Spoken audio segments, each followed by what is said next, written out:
Welcome to today's Ag Issues or What You Want to Know webinar. My name is Katie Akins and I'm with the Arizona Farm Bureau. And I'm Chelsea McGuire, also with the Arizona Farm Bureau, and we are so excited today because we get to introduce you to some of the absolutely amazing, mind-boggling technologies that are being used on farms and ranches today in Arizona. So you probably see a lot of new faces atop your screen, and those are our wonderful guests that we have today. So we're actually going to turn the majority of this webinar over to our guests so they can highlight how technology is being used on their farms, their ranches, their dairies, and through their agribusinesses.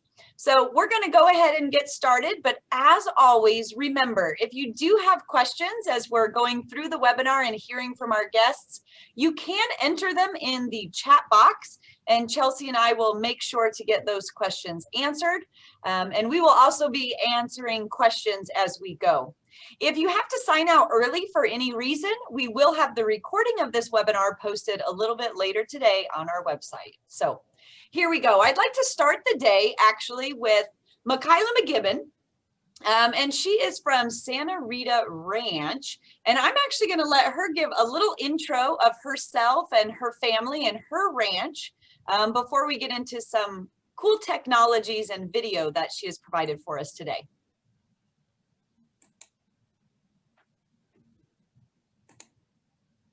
Oh, your sound went away again.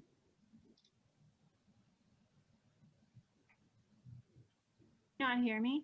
Oh, I can hear you now. Oh, for whatever reason. Okay. We raise Red Angus and commercial cattle. That means that our cattle, we have cows and bulls, and they have calves. And then what we do is we raise up the calves off the cows, and when they become about 400 or 500 pounds, which means they're about 6 to 9 months old, we separate them from the cows and we make sure they're good and healthy, and we sell them to what is known as a grower. So these people take the calves and then they'll grow them up in a yard somewhere or out on wheat pasture. And then when they become 800 pounds or so, then they'll move along to a feedlot. So we're kind of like the beginning of the life cycle of the beef that you see in your grocery store. So we raise them up because you have to get a calf from somewhere. And in the video, you'll see basically our rangeland. These cattle are turned out. They're in different pastures every couple, 3 weeks. We rotate them through another pasture on the ranch, and they don't return to a pasture for another about 12 months. So the rest of the time, the rest of the ranch is resting. This year has been the driest year in recorded history. So we're faced with many challenges because we depend upon the rain. We depend upon the weather to grow our animals. And we didn't get any rain this year. It's been really dry. So we're modifying and going through new times, but and getting ready to work cattle actually on Thursday and Friday this week. So my family actually ranches only about 30 miles away from where I am now. And my great-grandfather started ranching in the 1880s.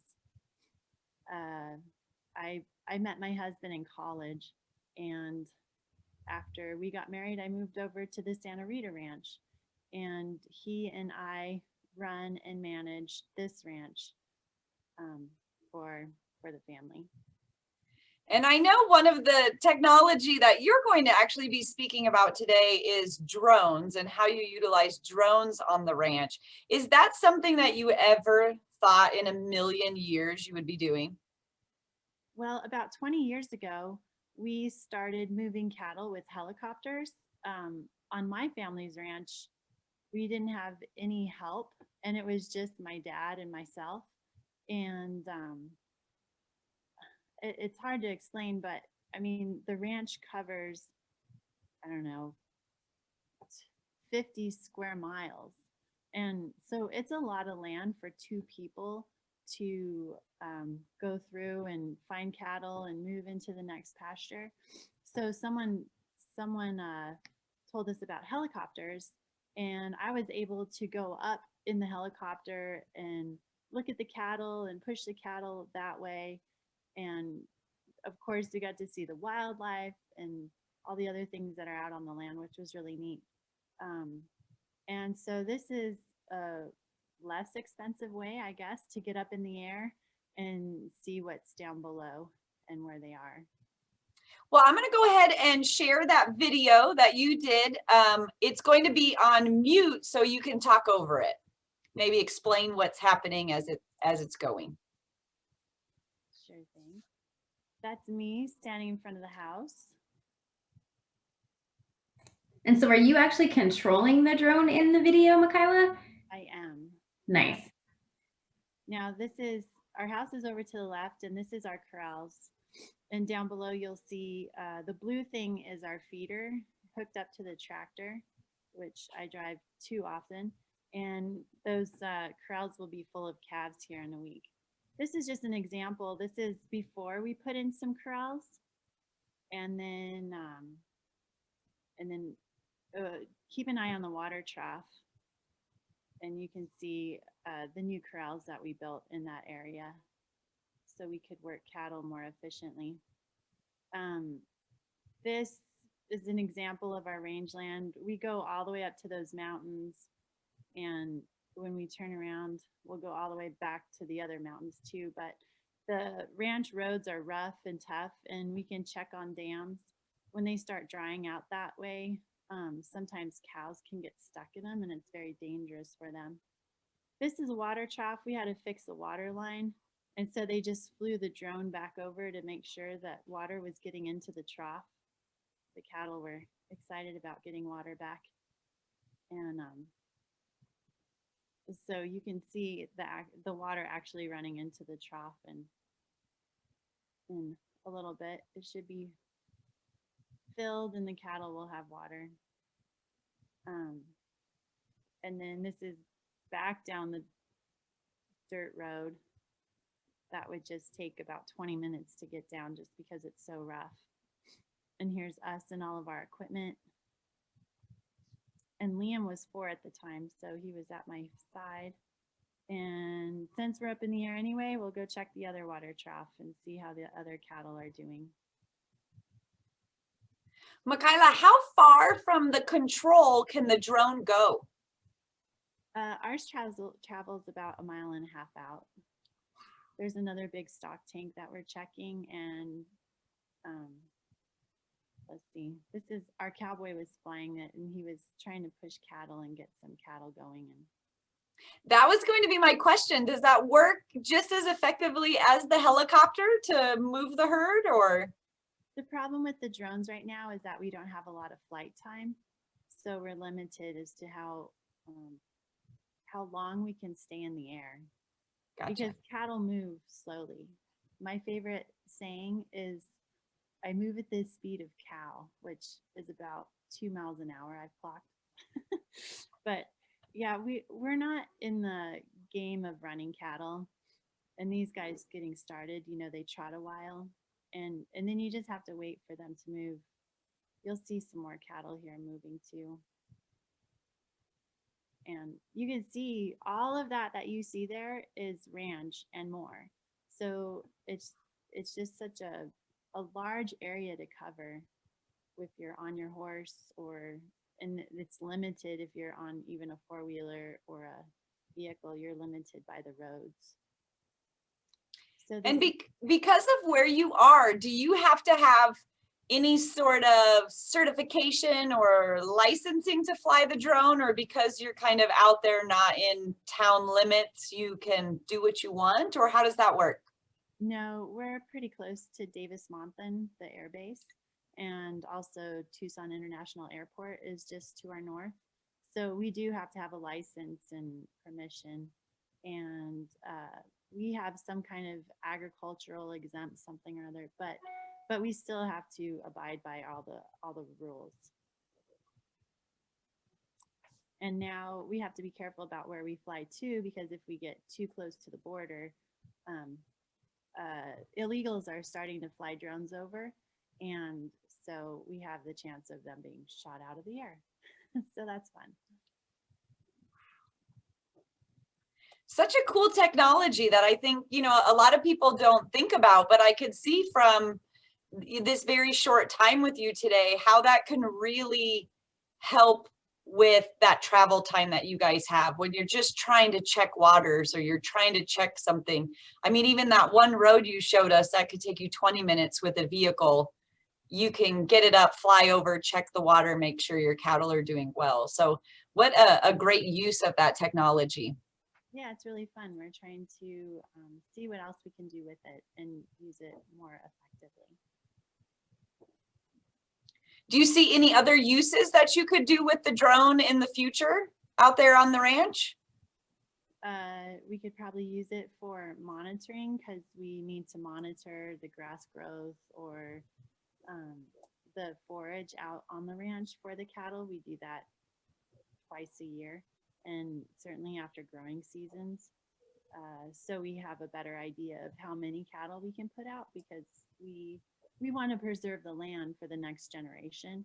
And so that's why management is a very important part of what we do. Very, very cool. Well, Michaela, we definitely appreciate you being here. Unless Chelsea, I can't tell if you're jumping in. I'm not sitting with you today, which is I know abnormal. We're in different rooms, right, or different zip codes. But no, I think we didn't have anything in the chat come over from Michaela, and you asked the questions that I was thinking of. So Michaela, thank you for showing us how we can save so much time with this technology, right? You know, we talk about it and how it's cool or it's new and it's innovative, but really, unless it has a purpose, it doesn't make any sense. And I think that's probably the biggest takeaway that I had from this, is it's just saving you time, and therefore you can go do the other things you need to do and be more effective. So we appreciate you sharing that with us today. Well, thank you for having me. Thank you. And if you need to go, I know you're a busy lady, feel free to jump off, but we sure appreciate your time this morning. Okay, thank you so much. All right. All right, now we get to introduce you to Duke Paulie. He is an associate professor of plant sciences at the University of Arizona. Hi, Duke. Thanks for being with us today. Hello, thank you for the invitation to speak. Of course. And so Duke's going to share with us some really cool technology being used at the University of Arizona's Maricopa Ag Center Experiment Station. You may have heard it called the MAC Farm, but what he's going to talk to us today is about the Scanalyzer. So first we'll watch a quick video just to see what this state-of-the-art equipment does and what it can tell us.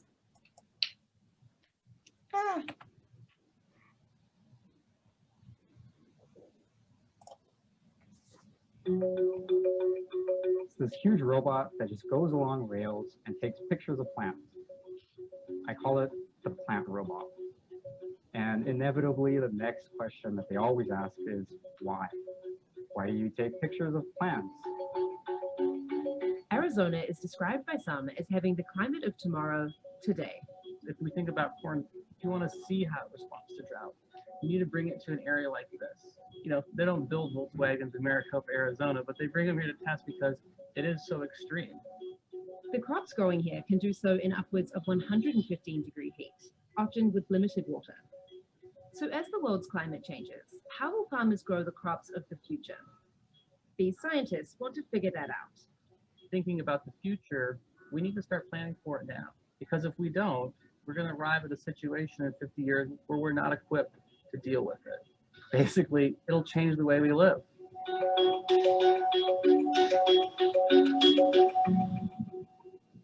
Does it get harder to like kill them off, I'm assuming, when they go deeper in at that point, like around the treatment? According to researchers, this is the largest agricultural robot in the world. It's collecting data from crops here in Maricopa as part of a collaborative effort between research institutions to better understand plant genetics and plant responses to the environment. A team of scientists and engineers from the University of Arizona manage the day-to-day operations of the field Scanalyzer and help process the data it collects.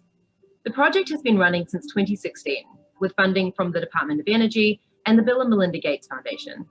The project aims to help produce stress-resilient crops, ones that could thrive in warmer and drier climates, or help produce biofuels to reduce reliance on fossil fuels. Specifically like these ones, we're getting some extensive feeding damage. The climate models predict that, 100 years surface temperature will be increased by 5 degrees centigrade. That's a lot different than what we have now. And we aren't going to be able to develop plants fast enough to meet that change in the environment.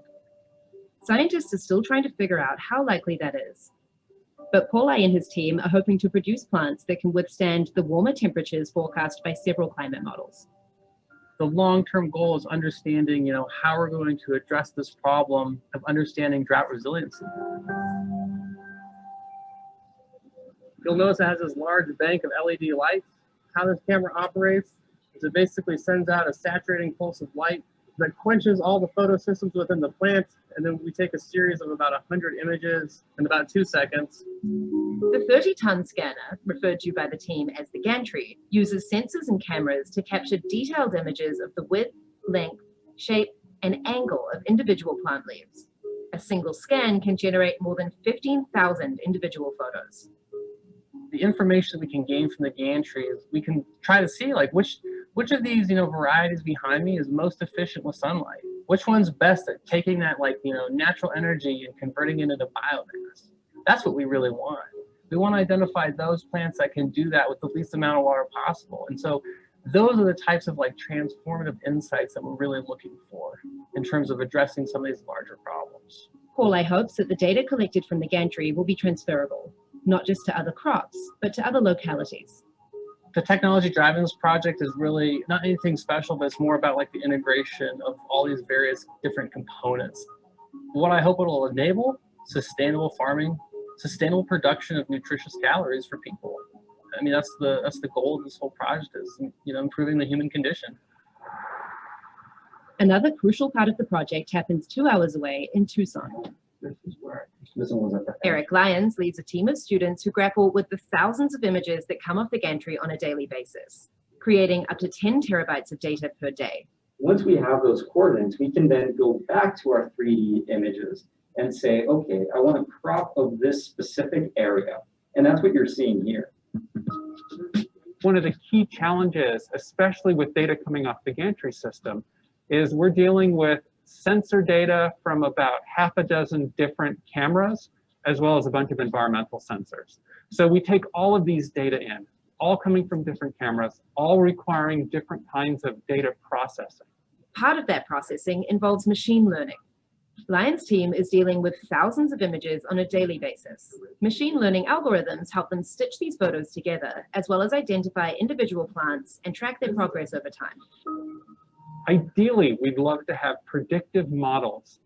Often these are going to be based on machine learning methods in order to say, before we plant a plant, how is this going to perform given some scenario over its growing season? How will it perform in a storm? How will it perform in a drought? How will it perform with excessive heat days? How will it perform if it's particularly cold and damp? While algorithms are making the job of processing this data easier, the project still requires a human touch. That was the case. Emmanuel Gonzalez is a grad student at the University of Arizona. He splits his time between the computational side of the project in Tucson and working with the crops in Maricopa. It's really important to have an exposure to both. There's the whole computational aspect, but there's also spending time with the plants. There's a sense of other information that you get just from being here. The smaller details, such as, how close are the plants? How do they feel? My hope is as a breeder in the future, I can collect data that can inform growers into growing their crops more sustainably. And what that would hopefully translate into is also making this technology available widespread, not just to farmers here in the United States, but also casting a wider net, right, throughout the world. My family grew up in Mexico, right, and we have very similar weather. I don't really like to focus in on one thing. I always like to see things from a global perspective. So this is 30 days out from flowering. So basically right now our biggest risk is ensuring that we get the plants actually flower. And so any type of damage this begins to like accumulate. It's still early days, but the team here hope that this data could help the farmers of the future grow successful crops in what could be increasingly challenging conditions. If we do our job well, the gantry will be obsolete. And I say that not from like anything jaded, it's just the fact that that means that we've been able to take the technology, the instrumentation, we've been able to like make it small. Democratization, basically. How do we take like some of the cameras on board, make them small, and put them in the pockets of subsistence farmers or any farmer really, to basically improve crop production? I think in the future, farmers are going to rely increasingly more on technology. I mean, at the moment, they already do. There are sensors that they mount on tractors, and they have subscriptions to a variety of different geospatial technology out there. And that's just going to increase. I think the farmer of the future is going to not only be able to know how to manage a field and work the plants, but also be able to wrangle the technology and be able to make informed decisions from that.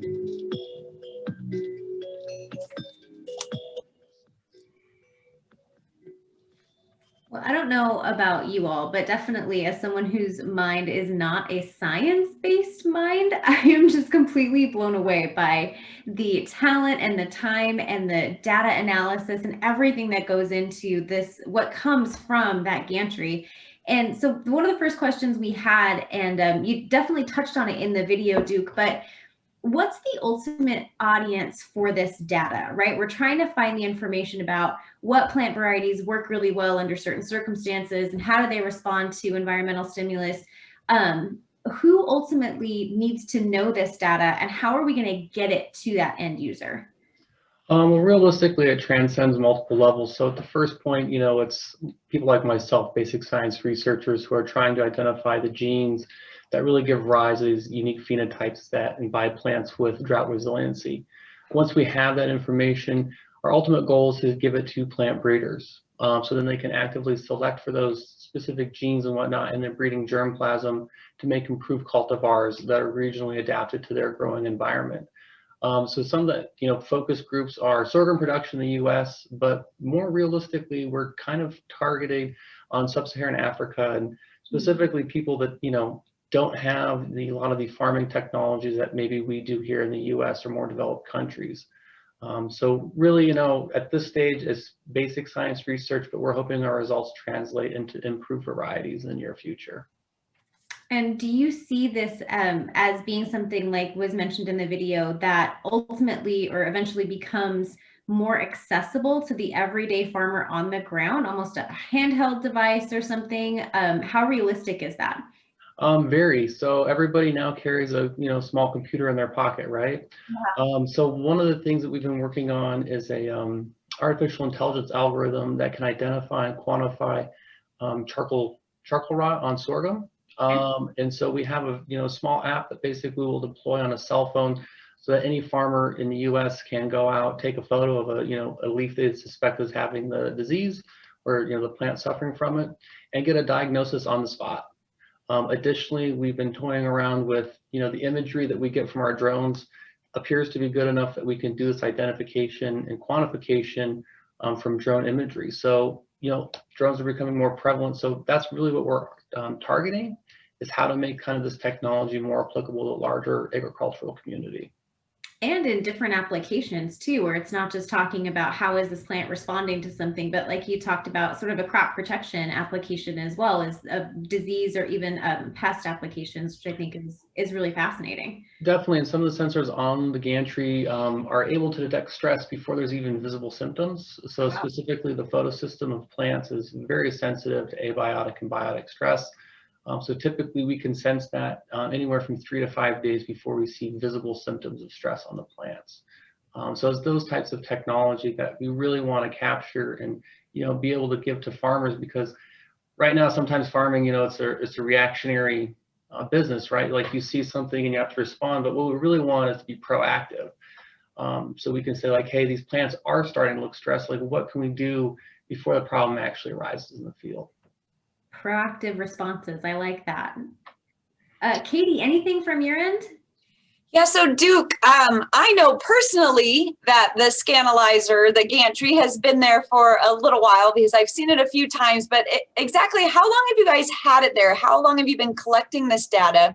And has any of that data allowed the plant breeders to adapt any of those cultivars that you were talking about? Sure. So the gantry was constructed in 2016. So we are now entering our 5th year. Typically, we run between 2 and 3 crops per year. So we're on about our 13th season for data collection. In terms of the translation of these results, so the primary project that funded this was through the Department of Energy. And so we are working actively through all the data we've generated to identify genes that contribute to biomass accumulation in sorghum, specifically what makes plants get really big. It may sound trivial, but not always as easy as you think. And so some of those results are starting to be harnessed by the industry in terms of developing more of these bioenergy sorghums that can be used for ethanol production. Okay. Okay, you know we're working with high school students, so you knew this question would come. Sure. What is the initial startup for a technology like that big gantry that's behind you? What does that cost? And if you're getting up to 10 terabytes of data a day, what is it costing to run that each day? So sure. So the initial cost of the gantry was about $3 million. We were also one of the only research stations in the US to have an Internet 2 connection, just to handle the transfer of the data. One of our biggest costs, though, is data storage. So far, we've generated over 1 petabyte of data, so much that we've actually removed it off of servers and put it onto magnetic tape and cold storage. So that's one of our biggest challenges. And, you know, in terms of the audience and whatnot, like our biggest challenge is finding people with, you know, coding, programming experience, data science experience, because, you know, there's so much data, like we can't sit down and manually analyze it. And we do rely heavily on our artificial intelligence, machine learning to actually do a lot of the work for us. I think that might be a webinar all in itself in the future, Chelsea. What do you think? I think so. Honestly, careers in ag technology could be its own webinar. And I think that's one of the things I was most excited about for today is showing our high school students that, you know, you can be involved in this awesome industry in ways that maybe you never thought possible, like through computer programming and data analytics. And so I really appreciate Duke bringing that up in particular. Yeah, as a note, I mean, in terms of venture capital funding in Silicon Valley, agricultural has received like 18% annual growth year on end. The jobs are huge. The impact that you can have is real. And I would just stress to students that, you know, everybody has this kind of stereotypical view that agricultural research is just people out there in cowboy boots kicking dirt clods, but it's far from that. It's one of the most advanced technological things that, you know, really we're pursuing right now. And what better cause than feeding people, right? Absolutely. Well, Duke, thank you so much for your time today and sharing this info with our audience. I'm sure they will continue to have questions, and if it's okay with you, maybe we can forward those along through email in the future. For sure. So appreciate you very much. Thank you for your time. All right, so now we're moving from the field Scanalyzer to, well, a dairy. As you see in our picture here, I'm so excited to have with us today Mariah White with Riverview Dairy. She actually works with Coronado Dairy or Coronado Farms in Wilcox, Arizona, Cochise County. So I'm going to invite her in here to introduce herself, maybe do a quick touch on the dairy. It's a fascinating story, and then we'll switch to some of that technology you have to showcase today. All right, so as Katie said, I'm Mariah White. I work with Riverview, based out of our Coronado Dairy, which is in Wilcox, Arizona. We have dairies in Minnesota and South Dakota. Here in Arizona, our focus is primarily raising those heifers. So the young females, we raise those calves from birth, basically the heifers, all the way until they are cows again. So all the way until they have that calf and their milk, 30 days in milk. So when I was trying to put this together, we use a lot of technology. We also farm. So we also farm a lot of acres on our own. And so we have a lot of technology on the farm. So when Katie's like, you have 5 minutes, I'm like, okay. So I'm going to try to share with you some of the highlights of the things that I actually met with some of my coworkers. And these are the things that they really talked about when we talked about technology on the farm. So I quizzed them to see which ones they thought were the coolest to talk about. So we'll go ahead and go on to the video, Katie. The first couple of videos. Mariah, really quick before Yes. we jump into that, if we could just backtrack one step, because I know we're going to have questions or perhaps assumptions from people who hear that, oh, you guys have dairies in all of these different places. You must be a corporate factory farm, all of those terms that are associated to it.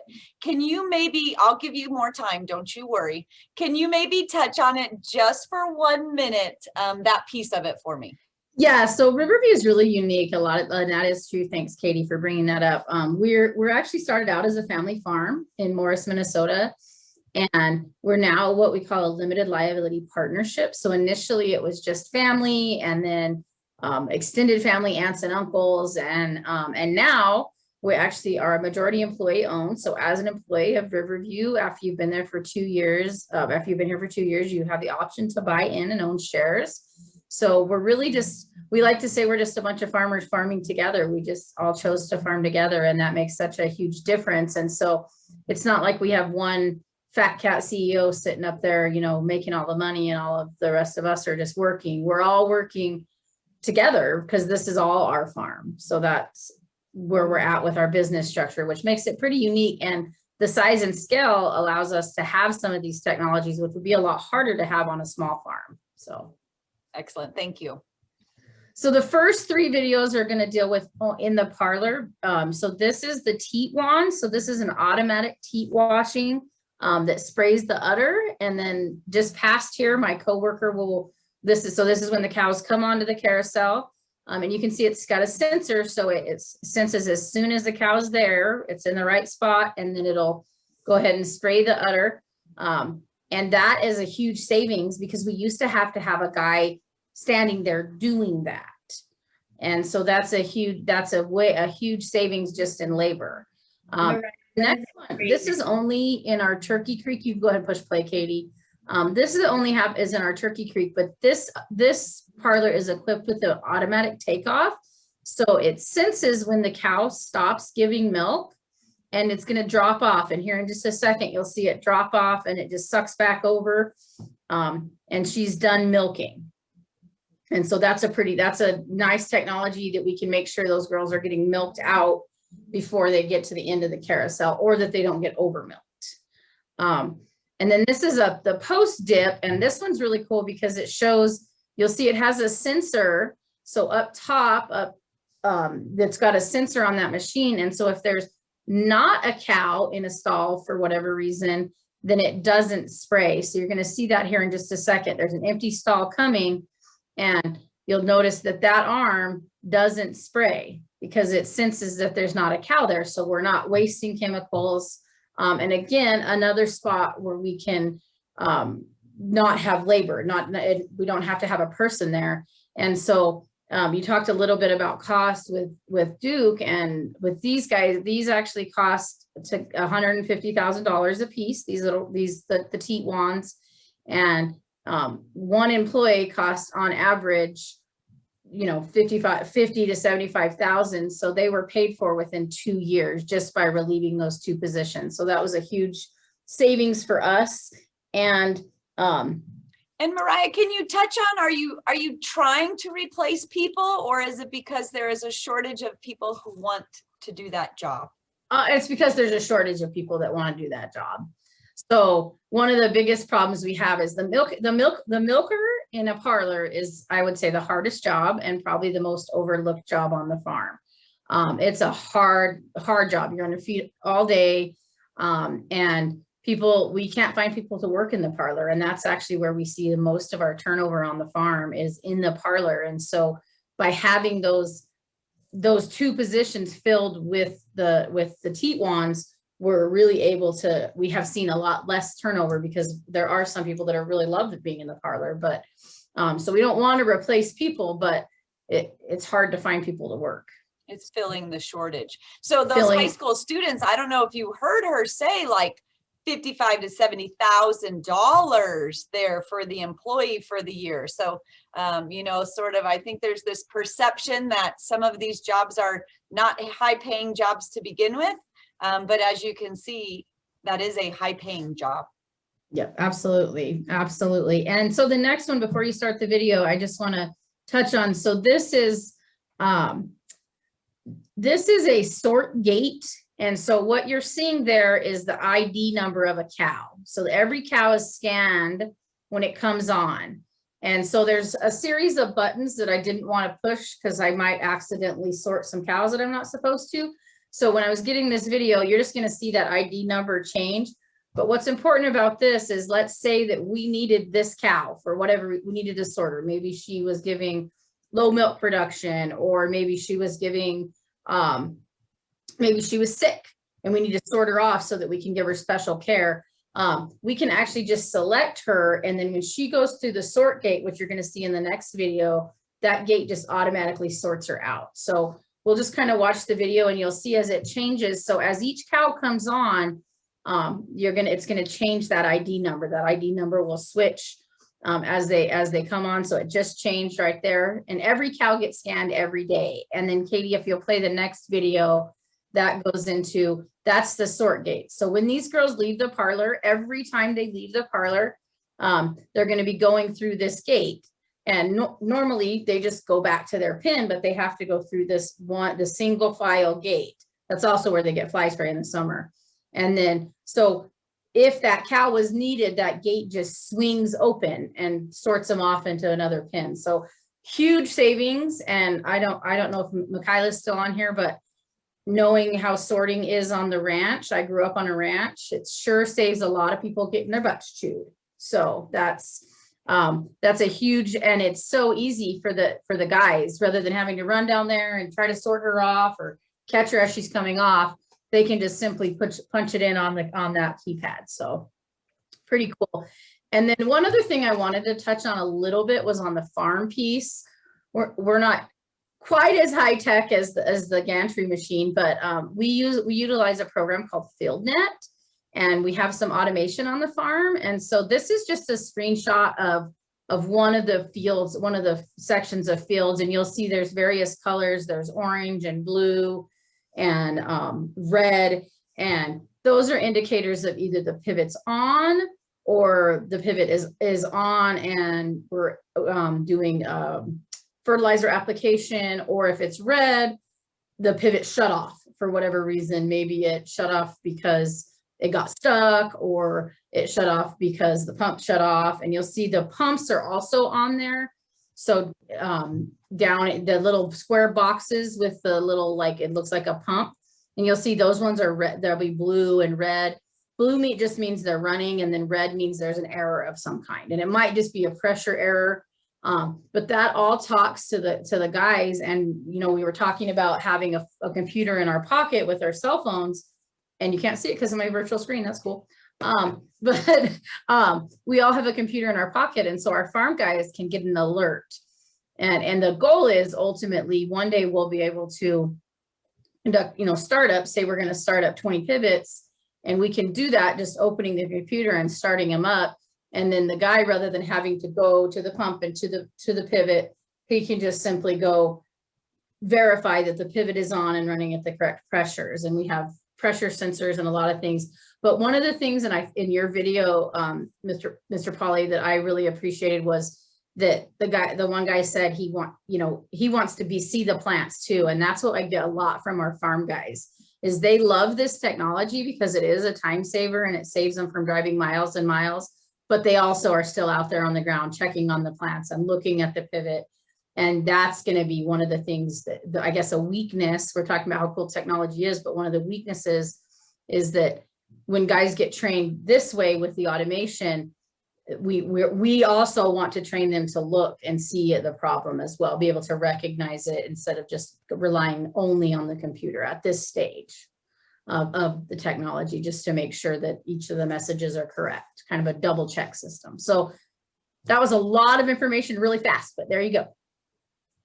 It was beautiful, as always. Chelsea, any questions? I don't think so. I think you covered most of them actually throughout, Katie. But Mariah, I think it was interesting to note, like, technology needs to complement what's happening on the ground, right? And so that's why you want people to be able to identify, not just based on what the computer's telling them, but actually with their eyes and kind of on the ground. And so I think that's something that's important to remember too. You know, this isn't meant to necessarily replace people, like you said, but instead just make the people that you have as efficient as possible. Exactly. Yeah, definitely, for sure. Great example of that. Mariah, thank you so much for your time. Again, if you need to hop off, please feel free. Otherwise, we will enjoy seeing your face on our screen for the remainder. We are now actually going to jump over to Ms. Sharon Woods with Ag Junction, and I am going to stop share my screen. So you're going to have just a teeny little blurb, and Sharon can go ahead and share her screen. That's right. And while she's doing that, I'll tell us a little bit about Ag Junction. They're a homegrown company. They're based right here out of Scottsdale, Arizona. And if you've heard of self-driving tractors, it's probably a pretty good chance that that's because of Ag Junction. They're the pioneer of precision guidance and auto steering, and they have a goal of basically bringing hands-free farming to farmers at a price that they can afford, which is a really important part of Ag Junction's mission. So today, it's my pleasure to turn it over to Sharon Woods. She is the Senior Director of Marketing and Program Management at Ag Junction, and she's going to tell us a little bit more. Sharon, thank you for being with us today. Thank you. It's been a very interesting morning listening to everybody's company and the technology involved. Let me make sure, do you guys see my screen? And if I go full screen. We see it. Do you see full screen, or do you see? Okay, perfect. So thank you for the introduction. I am going to skip a few slides just because I have to narrow it down to 10 minutes as well. So we do, as Chelsea mentioned, specialize in automation, automated solutions for heavy duty off-road equipment. We have about 25 years of experience. As Chelsea said, we were headquartered in Scottsdale. We have about 50 global employees, and we are a publicly traded company on the Toronto Stock Exchange. We have great pride in our IP portfolio. So we have over 200 patents and patents pending. And I also included a picture of our team. It's a partial picture of our team. And then also some of the logos that you'll recognize. We have actually go under two different companies, Ag Junction and Novariant. Our Ag Junction is one of our primary companies. And the Wheelman product I'll be showcasing today. I'm going to skip a couple slides. So our business model is primarily in three channels. It's a friendly farmer, it's a value-added reseller, and what that is we may sell our product under a non-Ag Junction name, and the value-added reseller, or VAR, will sell the product with either their name and they'll add a value to it. So they might add some software or some specialty that's their value for selling our product. And then we also supply customized solutions to manufacturers. So many of our products may not have visibility to our Ag Junction or Novariant names as a result of the variety of channels that we sell under. I thought for the high school students, it'd be very interesting to see globally the arable land. And we take a look at this just to look at areas or regions for expansion. Arable land is primarily the land available to grow crops. I think also pasture is included in the statistic, but I always think this is an interesting chart to see around the globe the amount of farmable land available. Some of the key farming activities that our product, I'm doing more of an introduction, and then I'll lead us into our Wheelman product line But the Wheelman product line that we have helps support farmers with these key farming activities out on the field that are performed every day. And then so now I'm going to get into the technology. So as Chelsea had mentioned, we add automation to tractors or off-road vehicles, as mentioned at the beginning. And some of the patterns, I'll jump to the bottom of the various crop patterns, are showcased below here. You could have a pivot, a round pattern, a contour, which is like a wave, straight A to B line pattern. And a lot of these patterns are just decided, might be weather, water, vehicle type. So the farmers have various patterns, and we need to take this into consideration as we are building software hardware solutions that need to incorporate the farmer's crop pattern. So what I wanted to show you was a couple of screenshots. You could see a tractor. Our technology, we actually plan a field, and we would communicate to the system what type of pattern. We might select a crop type, and we tell it it's going in a straight line. So based on what we programmed, you could see in this picture, that's a tractor automatically where it's at and that it's following the pattern programmed. Same thing with the pivot. This pattern is a boundary. So you could see the blue line is the boundary, and the tractor where it's gone so far turns green. So you can see the path and how closely it's following the border. I also added, there's pre-planting. As you can see from this picture, the crop rows aren't always the same. So you can have mixed pattern, and we can pre-plan an entire field with our system. And then I wanted to showcase example of a working field. So you could see on the longer contour green line, this is where the tractor's been, and it's circled around now, and it's doing a second row now, and then it'll just keep going based on the size of the land and what the farmer has programmed into the tool.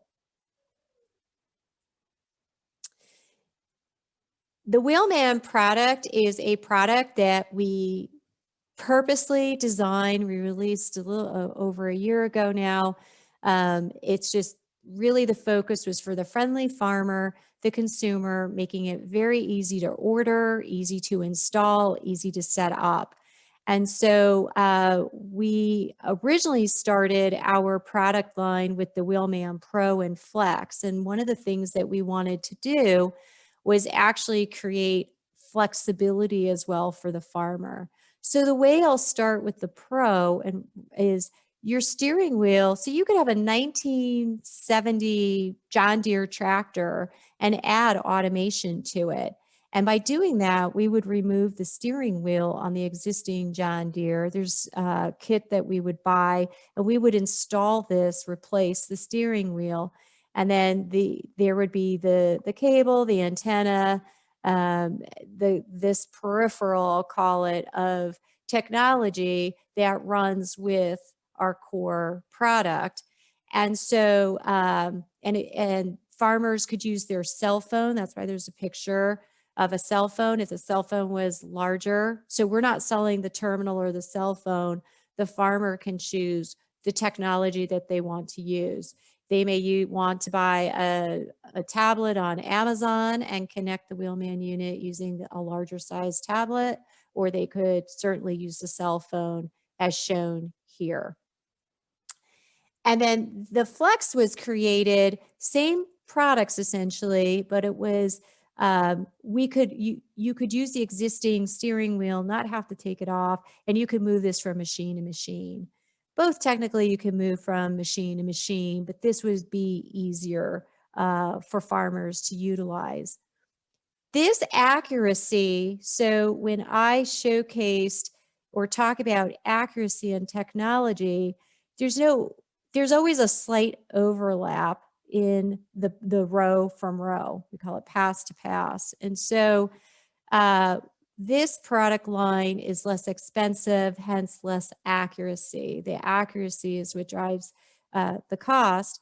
And this new high precision product we released the end of last year has been very successful because farmers were asking for more accuracy with still a reasonable price.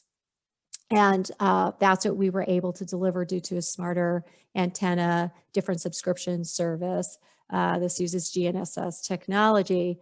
But this, to give you an example, this is about roughly 4-inch accuracy from pass to pass, as I showed in previous pictures. This is 1.6-inch accuracy. So there's several inches. And that might not sound like a lot, but it is, because if you're using a sprayer or a fertilizer, it's less fertilizer consumption. And so you're also plowing the land less because you're not overlapping as much. So there's just greater, less dust and just greater control of the supplies that farmers are purchasing. I'll pause to see if there's any questions. So one of the questions we had is, when you talk about that overlap, without this product, what might an average overlap look like with just your typical tractor driver? Well, what I was also going to add is, I don't have the exact inches on that factor, but the farmer really has to look at where they're going, where they've been.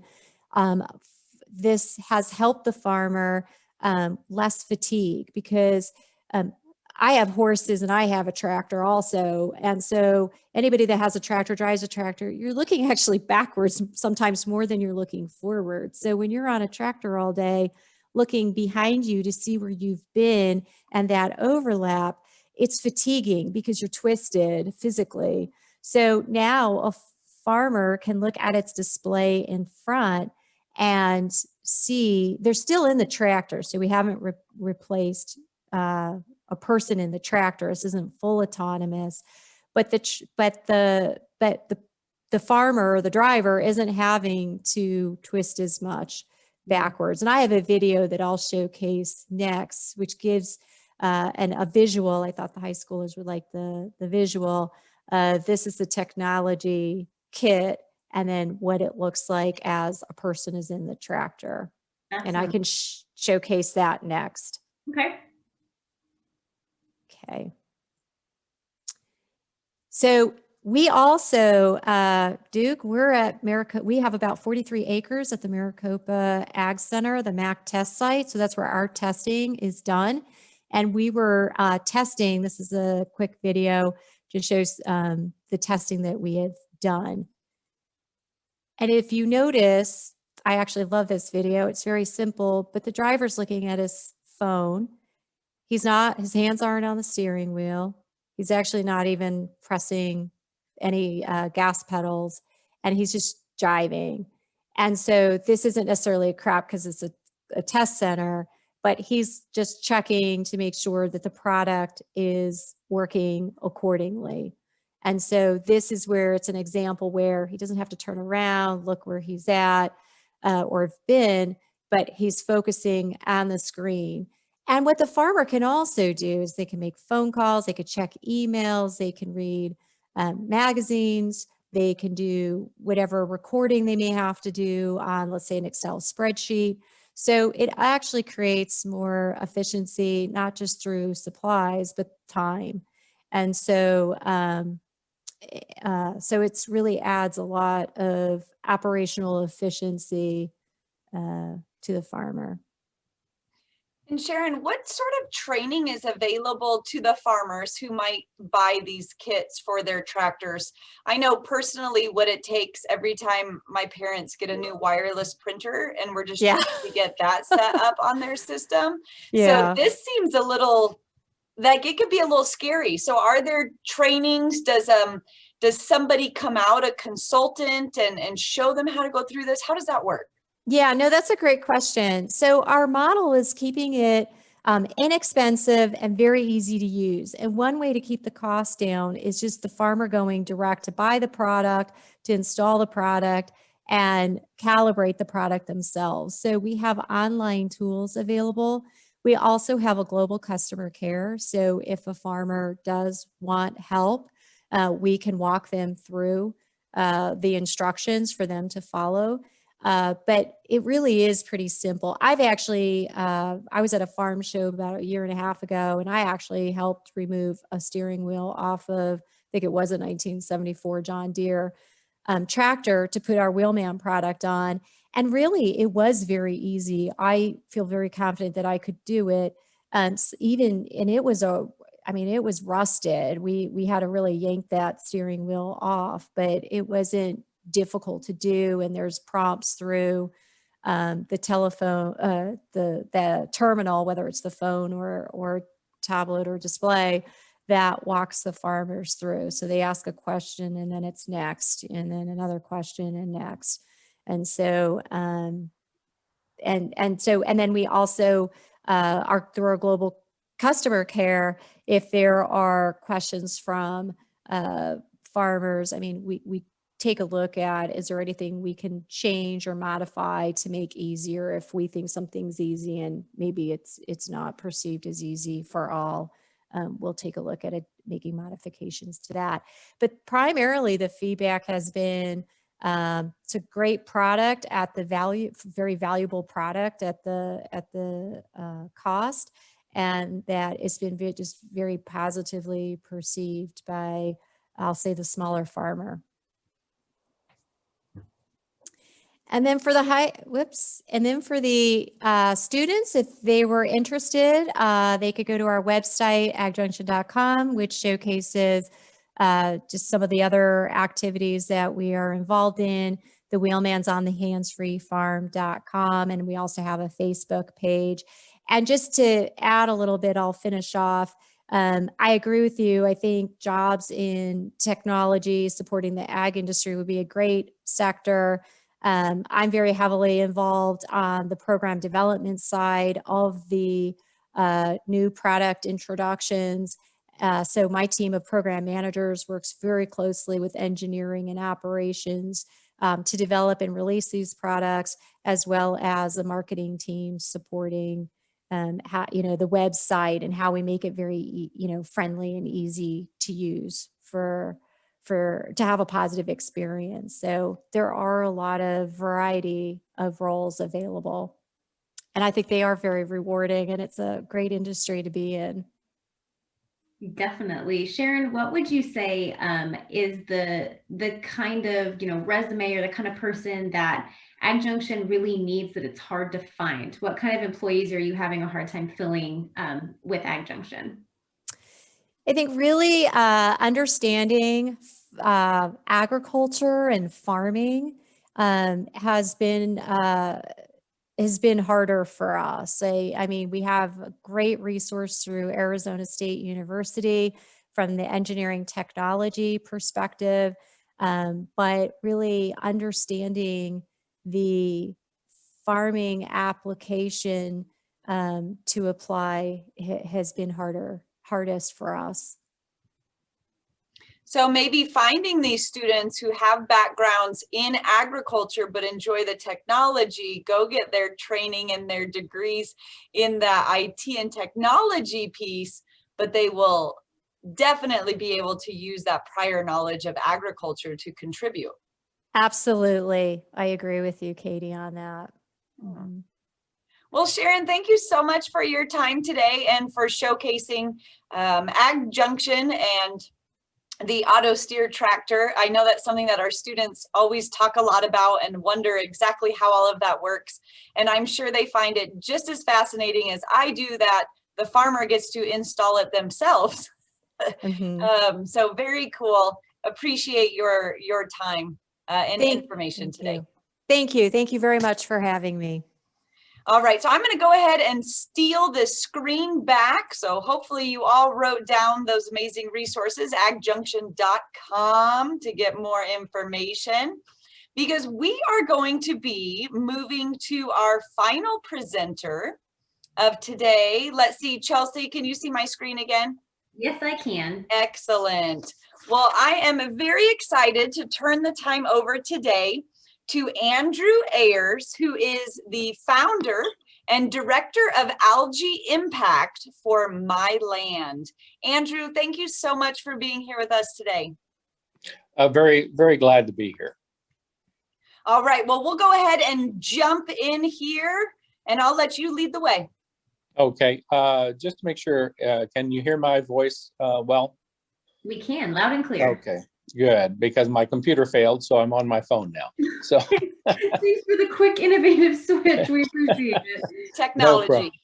No so just a little bit about where agriculture is today when it comes to conventional agriculture, where you put on the fertilizers and the chemicals, but that causes a loss of organic carbon in the soil, soil compaction, reduced porosity, higher salinity, causes more susceptibility to pests and climate fluctuations, higher water usage, lower yield, lower land value. And because of this, the farmer has to constantly try to put more organic matter into his field, which increases costs, et cetera, et cetera. Let's go on to the next slide. So we've got a crisis, okay, both in terms of food security and the environment. In terms of food security, we're losing farm soil every day. And you can see all the metrics there, 46 million acres of arable land lost per year. And in terms of carbon, all of the carbon that would normally be found in the soil is just going up to the atmosphere in terms of carbon dioxide. So we've got a problem here. And so the solution is to improve our soil health. So if we go on to the next slide. So if we have a healthy soil, that leads to healthy food, healthy people, and of course, a healthy planet.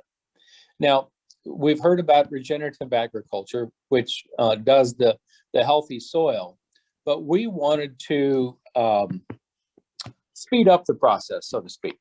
And so if we go on to the next slide, let's go ahead and show that video.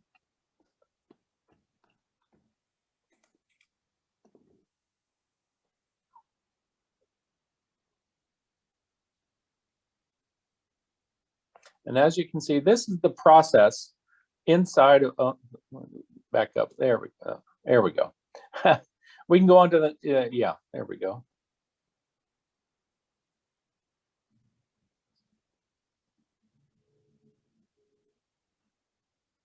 Okay, stop there.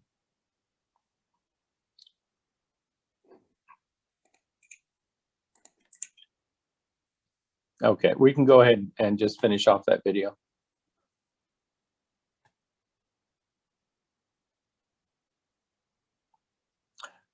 Okay, let's go on to the next slide. So what we do is in the soil, you have a host of microorganisms. And these microorganisms are basically starving because there's no food source for the microorganisms because of all the tillage and everything else that happens during a crop cycle. So what we do is we go out to a farm, we take soil samples, we isolate native green algae strains from that soil. We propagate them into large azenic, meaning clean cultures. We inoculate them into a 40-foot container that sits on the farm. And that's from a control center here in Phoenix. We control the production of algae from that unit. The algae then flows into the irrigation water, back out to the farm and into the soil. Let's go on to the next slide. So what happens is the plants are trying to stimulate this microbial activity themselves by releasing carbohydrates and other exudates through the roots. But most of the soils here in the Southwest don't have enough microorganisms to absorb those sugars. So what our algae does is it actually uses those sugars coming off of the roots of the plants to produce more algae.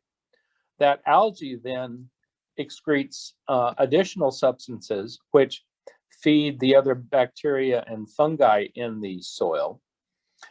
Then when some of the algae die, because the algae are proliferating very abundantly, when they die, they in turn feed the microbiome. So here's the best quote of the day.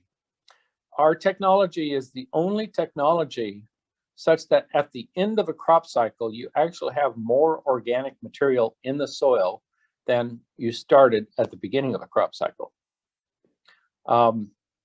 Let's go on to the next slide. So what we do is in our laboratory, there's the one of the sterile hoods that we use for isolating the algae and transferring it so we keep it completely clean. We're not introducing anything except for live unicellular green algae back into the farm. Let's go on to the next slide. Here's one of our units. This is on a farm out near Buckeye, Arizona. This is an alfalfa farm. And that farm, we have increased the organic matter in the soil to between 2 and 3% from initially having, you know, about 0.5% of organic matter in the soil. The water's drawn in from the well that you see there in the foreground into the system where the water is completely sterilized. Then it goes into our APV. So let's go on to the next slide and go ahead and show that little video. So these are what we call our algae production vessels, where we grow the algae to extremely high densities. Then these are continuously 365, 24/7 harvested and put into the irrigation water. This algae then goes out into the root zone, starts utilizing those sugars in the root zone, and continues to propagate and increase the organic matter of the soil and feed the other members of the microbiome. Let's go on to the next slide. Okay, and so with the increased organic matter, increased metabolic activity in the soil, we also get increases in CO2, which does not go in the atmosphere, but instead dissolves into the irrigation water. And that irrigation water, then it lowers the pH of the soil, helps to break the calcium and magnesium bonds in the soil, opens up the soil so roots can penetrate further. But most importantly, it allows the irrigation water to take the dissolved salts from the root zone and bring them down below the root zone, such that we significantly decrease the salt content of the soil by about approximately 50%. I'll stop there for questions. So one of the questions coming through on my end is about the actual impact this has on the crop itself. So, you know, we've talked about how it, the carbon sequestration application and the salt leaching, but has there been an increase in plant yield as a result of all of this too? Or is it just kind of solely focused on soil health? Yes, we see approximately a 30% increase in productivity. We see a 30% decrease in inputs, fertilizers, soil amendments, etc. And we also see a great increase in the quality of the product coming off of the farm. So everybody knows the difference between a store-bought tomato and a homegrown tomato.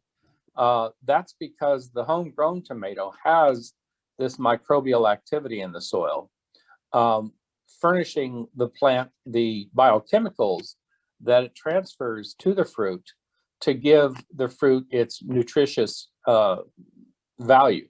So that's where we can help with human health by increasing the nutrient quality of the final product, but also the increase in productivity so that it's cheaper to produce the crops for the farmer, and he can pass that along. It's a huge win-win is the Exactly. way that sounds. And then I was just, this is just from me, I was really struck by a stat on one of your slides that said that a 1% increase in organic matter in the soil equals a 10% or a 10-ton carbon sequestration effect. And then when you use the stat from Buckeye, that's 20 to 30 tons of carbon that was sequestered into that soil. That's an incredible application, especially as we're talking. And of course, I'm on the policy side with what I do, but as we start to look at what climate change prevention policies are going to be in the future, this could have a really, really incredible impact for farmers who are able to utilize it. Exactly. And that increase in organic matter also helps to hold on to water. So the farmer doesn't have to use near as much water. The alfalfa farmer that I showed his unit from, he's always had trouble during the summer months getting enough water to his crop. This last summer, he was able to get around, as he calls it, or get enough water to his crop such that he didn't have the water stress related problems with his crop. So it helps in every single application. That's incredible. Katie, what about from your end? I don't have any additionals on this on my end, but I have to say this was fascinating. I don't think hardly anybody knows this is being done except for the farmers that you're working with already, of course. This was the first time that I heard from this. But from a high schooler standpoint, you know, I really heard you referencing obviously a lot of knowledge about biology, but then also that chemistry component in there as well. So if that is something that is an interest to any of our students or some place that they excel in, they could definitely see application in their career through a company or organization like you. So how many employees does your company have? Currently, we have about 26 or 27 employees. And we run the gamut. We need programmers, we need engineers, process engineers, electrical engineers. We need biologists for the algae side. That's where I came in. I invented this technology back in 2009, and so it takes a while to get a company off the ground, but it's been proven on melon farms, alfalfa farms. We're getting ready to go on to a pepper farm. So any crop, it's crop agnostic. It'll help in the soil for any crop. Awesome. Well, Andrew, thank you so much for your time and sharing your wealth of knowledge on this with our students. We definitely appreciate you. Thank you. And sorry for the computer problems and having to switch to my phone. No, hey, it's technology and you worked right past it. So I love it. All right. So thank you everybody for joining us today for our Technology in Agriculture webinar. I'm sure you were introduced to some technologies that perhaps you hadn't heard of, or just got further information on technologies that you had maybe heard of before. Chelsea, anything you want to add before we unveil what's happening at next month's webinar? Just want to say that I know how much I learned at this one, but I really do hope, and I know this was not meant to be a careers in ag webinar, but it sort of turned into that right at the end. And so I hope that as you watch this out there, high school student, from your classrooms or your Zoom classrooms or whatever it might be, really keep that in mind, right? If you want to go into agriculture and use these things that you're learning in your ag science classes to help this industry that we all care so much about, that can look so different, and it can absolutely be tailored to the things that you're interested in and to the things that are really, really going to help shape the future of the industry. So it's not just going to be that horse and plow anymore, right, Katie? It's becoming so much more advanced than that, and you guys are in the driver's seat to figure out where those advancements come. So I just really encourage you to get out there and figure out how you can take your skills and make agriculture even better. And we've definitely moved on from the horse and plow to drones and algae. So there you have it. I love it. Well, be sure to tune in with us at next month's webinar. We are actually going to be hitting ag issues again, and we are going to be talking about the Salt River wild horses. So for those of you who might be thinking about bringing that up in your Ag Issues CDE, be sure to tune in to get the sides of that. Until then, this will be loaded on our website as always. Until then, we'll see you next month. Thanks, everyone. Thank you.